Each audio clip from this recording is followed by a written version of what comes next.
चलिए देखिए, आज मैं रे ऑप्टिक्स का एक टॉपिक पढ़ा रहा हूँ जिसका नाम है इंद्रधनुष, जिसको इंग्लिश में रेनबो कहते हैं। देखिए, सबसे पहले ये ऑप्टिक्स का सबसे इम्पोर्टेंट टॉपिक है इंद्रधनुष। इस टॉपिक को समझने के लिए सबसे पहले जो ज़रूरी फैक्ट है उसको देखते हैं। आप लोग रे ऑप्टिक्स यदि पढ़े होंगे तो सबसे पहले एक चीज़ का नाम सुना होगा आप लोगों ने। ये जो कोई रे होता है, कोई जो क्या होता है, रे होता है। कोई भी चीज़ से यदि किरणें निकलती है, प्रकाश निकलता है, तो उसको श्वेत प्रकाश कहते हैं।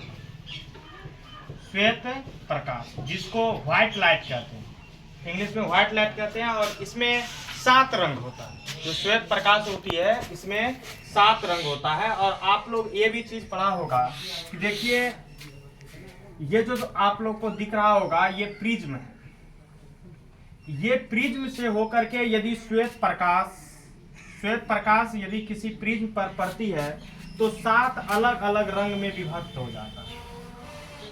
7 अलग अलग रंग में विभक्त हो जाता है। और यही जो 7 अलग अलग रंग में विभक्त हो जाता है, इसी घटना को प्रकाश का वर्ण विक्षेपण कहते हैं। अब देखिए, सबसे पहले ये तो समझ गए कि देखिए व्हाइट लाइट होता है। कोई भी चीज से यदि लाइट निकलती है तो उसी को क्या बोलते हैं, व्हाइट लाइट, श्वेत प्रकाश। इसमें 7 रंग होता है। और यदि व्हाइट लाइट को किसी प्रिज्म से गुजारा जाता है तो 7 अलग अलग रंग में विभक्त हो जाता है। और इस घटना को प्रकाश का वर्ण विक्षेपण कहते हैं। देखिए अगला चीज, इंद्रधनुष होता क्या है। ये जो इंद्रधनुष होता है, ये इंद्रधनुष का निर्माण वर्षा के समय होती है। जब वर्षा होता है तो वर्षा के मौसम में इंद्रधनुष हमको दिखाई पड़ता है। और ये जो इंद्रधनुष हमको वर्षा के समय में दिखाई पड़ता है तो हमेशा सूर्य के विपरीत दिशा में दिखाई पड़ता है। यदि आपको सूर्य यदि आपको पूर्व दिशा में है तो इंद्रधनुष का निर्माण हमेशा किधर होगा, पश्चिम। और यदि सूर्य पश्चिम में है तो इंद्रधनुष का निर्माण पूरब में होता है। अब देखिए, और इंद्रधनुष का निर्माण 2 ही समय हो सकता है, या तो सुबह में होगा, या कौन सी में होगा, सुबह, या इंद्रधनुष का निर्माण शाम के टाइम में होगा। देखिए, दोपहर के समय में इंद्रधनुष का निर्माण नहीं होता है। दोपहर के समय में इंद्रधनुष का निर्माण इसलिए नहीं होता है कि काहे कि ये जो सूर्य होता है, सूर्य डायरेक्ट आसमान के 90 डिग्री पे रहता है, यानी कि लंबवत रहता है। इसीलिए इंद्रधनुष का निर्माण दोपहर में नहीं होता। अब देखिए, इंद्रधनुष का निर्माण जो होता है वर्षा के बाद होता है। जब वर्षा होती है तो वर्षा के बाद, और सूर्य के विपरीत दिशा में होता है। यदि आपको सूर्य पूरब में रहेगा तो इंद्रधनुष का निर्माण पश्चिम में होगा। यदि सूर्य पश्चिम में रहेगा तो इंद्रधनुष का निर्माण पूरब में होगा।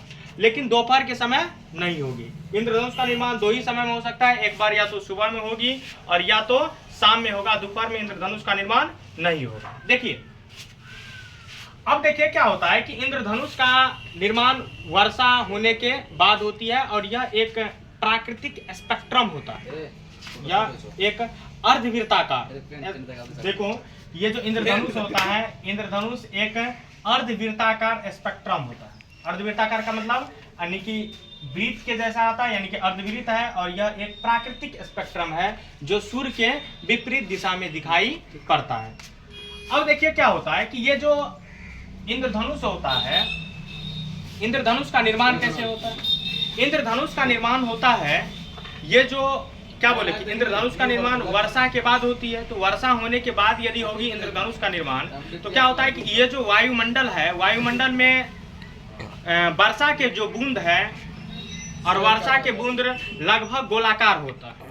और ये वर्षा की बूंद लगभग गोलाकार होता है। लेकिन सूर्य से चलने वाली प्रकाश की किरण, सूर्य से चलने वाली प्रकाश की किरण यदि वो पानी के बूंद में पड़ता है, और पानी लगभग क्या होता है, गोलाकार। और वर्षा की बूंद जो होता है ये प्रिज्म जैसा व्यवहार करता है। जो वर्षा का बूंद होगा वो कौन चीज जैसा व्यवहार करेगा, प्रिज्म जैसा। और यदि प्रकाश की किरणें प्रिज्म में पड़ती, यानी कि ये वर्षा की बूंद में पड़ती है तो प्रिज्म जैसा व्यवहार करती है। अब देखिए, ये श्वेत प्रकाश वर्षा के बूंद पे पड़ा, और जैसे श्वेत प्रकाश व्हाइट लाइट,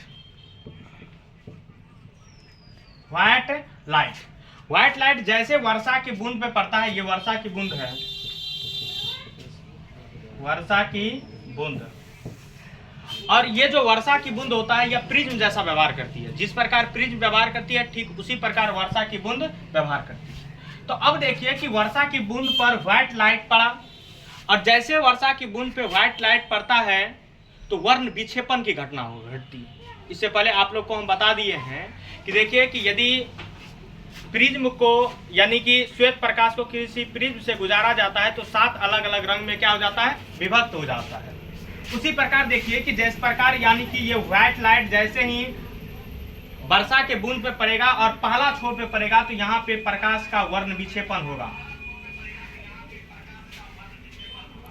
यहाँ जो है पहला छोर पे प्रकाश का क्या हो रहा है, वर्ण विक्षेपण, और जैसे प्रकाश का वर्ण विक्षेपण हो रहा है तो 7 अलग अलग रंग में क्या हो जाएगा, विभक्त, 7 अलग अलग रंग में क्या हो जाएगा, बंट जाएगा। अब देखिए 7 अलग अलग रंग में बढ़ जाएगा, लेकिन उतना हमको दिखाना संभव नहीं होगा, इसीलिए हम करते क्या हैं,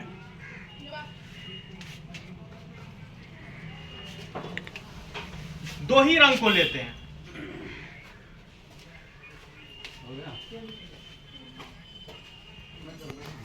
देखिए पहला यहाँ जो घटना होगा इसको बोलेंगे प्रकाश का वर्ण विक्षेपण। पहला घटना जो होगा यहाँ पे क्या बोलेंगे, प्रकाश का वर्ण विक्षेपण, और सबसे ऊपर में जो होगा उसको बोलेंगे कौन सी लाइट होगा, वह लाल रंग होगा, और सबसे नीचे में जो होगा वह बैगनी रंग होगा। अब देखिए क्या होता है कि वह वर्षा के बूंद के अंदर ही पहला छोर पर प्रकाश का वर्ण विक्षेपण की घटना घटित हो गई, और दूसरा जो यहाँ पे छोर है इस पर प्रकाश का पूर्ण आंतरिक परावर्तन की घटना घटित होती है। प्रकाश का पूर्ण आंतरिक परावर्तन, पूर्ण आंतरिक परावर्तन। देखिए वर्षा की बूंद पर पहला छोर पर प्रकाश का वर्ण विक्षेपण की घटना घटित हुआ, दूसरा छोर पर प्रकाश का पूर्ण आंतरिक परावर्तन की घटना घटित हुआ। इसका मतलब कि जितना किरण होगा उतना ही किरण क्या होगा, इधर लौट जाएगा। मान लीजिए इधर क्या हो गया, लौट गया, और जैसे यहाँ पे लौटता है किरणें तो यहाँ जो होता है देखिए कि ये मान के चलिए ये विरल माध्यम हो जाएगा, और ये कौन माध्यम होगा, सघन माध्यम। तो यदि कोई प्रकाश की किरण विरल माध्यम से यानी कि विरल से सघन में जाता है या एक माध्यम से दूसरे माध्यम में जाता है तो प्रकाश का अपवर्तन की घटना घटित होती है।